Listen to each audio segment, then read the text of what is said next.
장하준의 경제학 레시피입니다.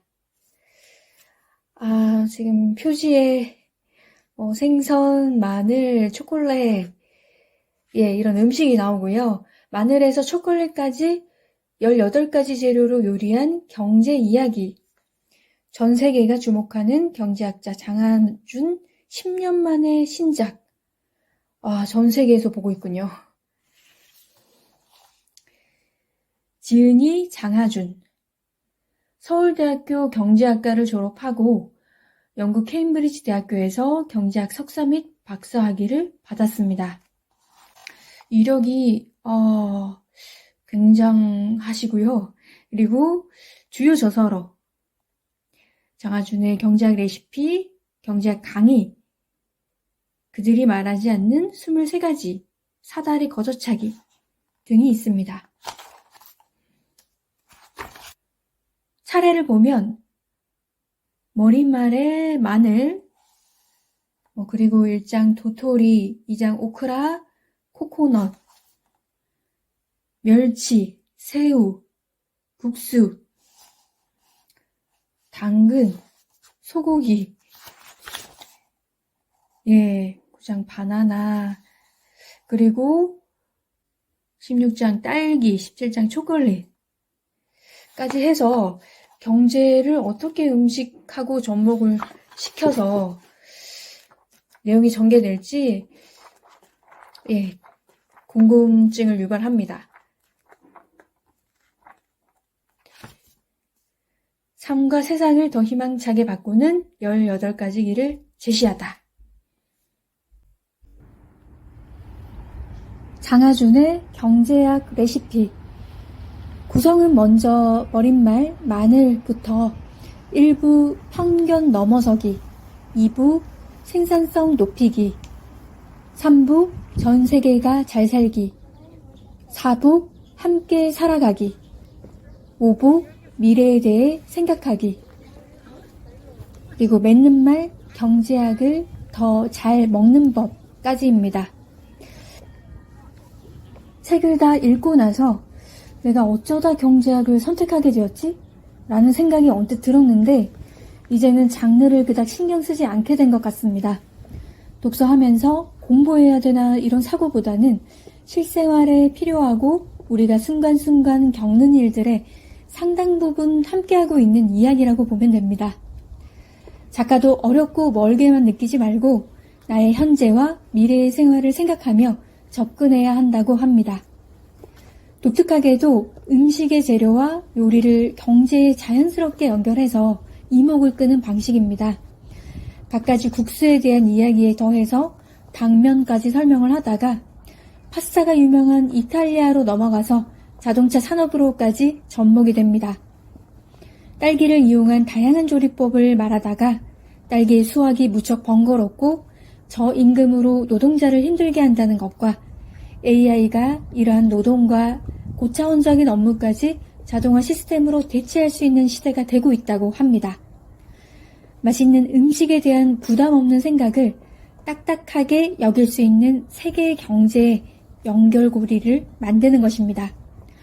안타깝게도 소고기 편이 유익한 내용이 많았지만 페이지가 뒤죽박죽으로 편집되어 나오는 바람에 읽다가 흐름이 계속 끊겨버렸어요. 162쪽에서 갑자기 167쪽으로 넘어가고 172쪽 다음에 169쪽이 나옵니다. 이 책만 읽은지 모르겠습니다. 답답했어요. 주석이 많이 달린 점도 아쉬웠어요. 본문에 설명을 좀 더 넣고 적게 들어갔으면 좋았겠습니다. 작은 글씨들을 읽느라 눈을 크게 떠야 했고 많아서 대충 흘리기도 했습니다. 그런저런 사연이 있음에도 책 한 권에 작가의 부단한 노력이 담겨 있음이 느껴집니다. 학생, 직장인, 주부, 어르신까지 경제학에 대한 높은 벽을 허물고 접근할 수 있게 만들었습니다. 물론 아주 쉽진 않아요. 그럴 때는 천천히 짚으면서 읽으면 이해가 됩니다. 변화를 두려워하고 명확한 근거를 가지지 못한 신념을 계속 유지하려는 경제학자에 대한 비판도 합니다. 그리고 개인의 노력만으로 경제가 나아지고 환경을 살리는데 한계가 있음을 지적하고 정부를 비롯한 집단적인 움직임이 중요하다고 합니다.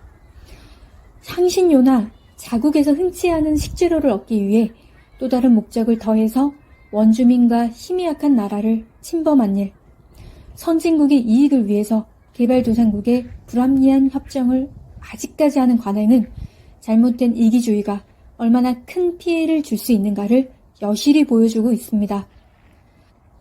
현재는 더욱이 세계적인 경제 침체와 고물가 행진으로 어려운 현실을 많이 겪고 있습니다.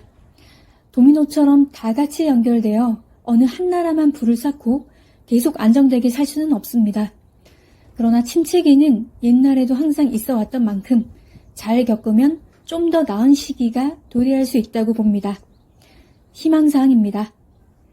작가는 초콜릿 중독이라고 할 만큼 애정을 많이 갖고 있습니다.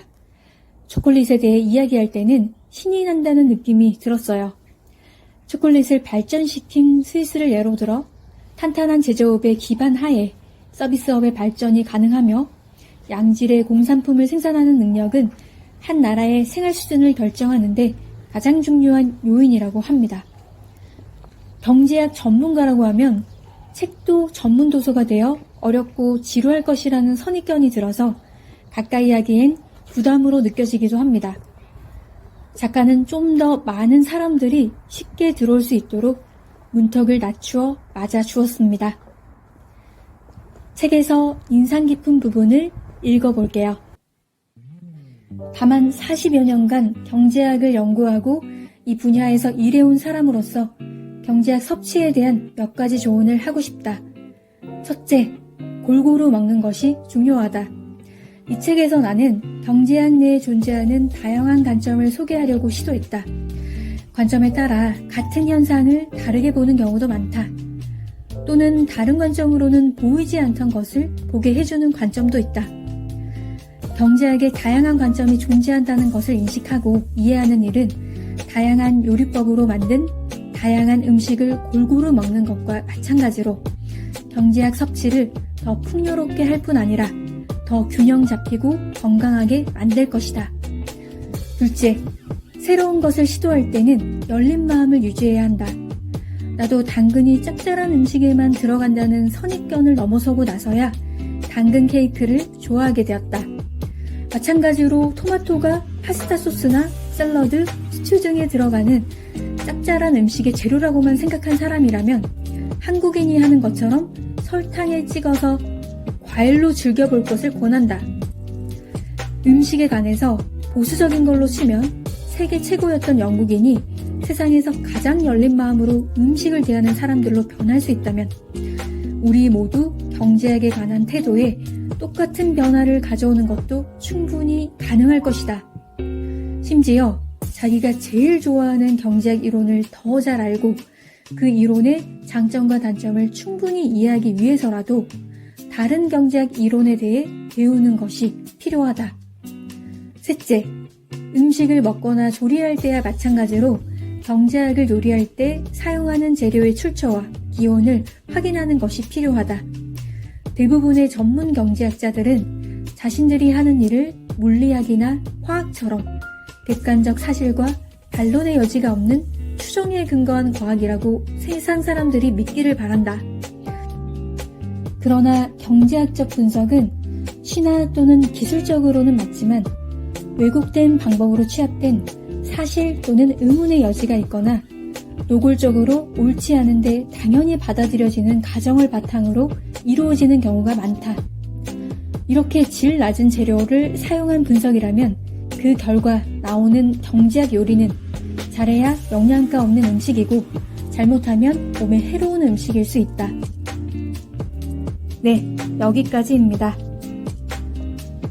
경제하면 복잡하다고 하지만 삶에 스며들어서 모르고 지나가면 안 되는 것들도 있습니다.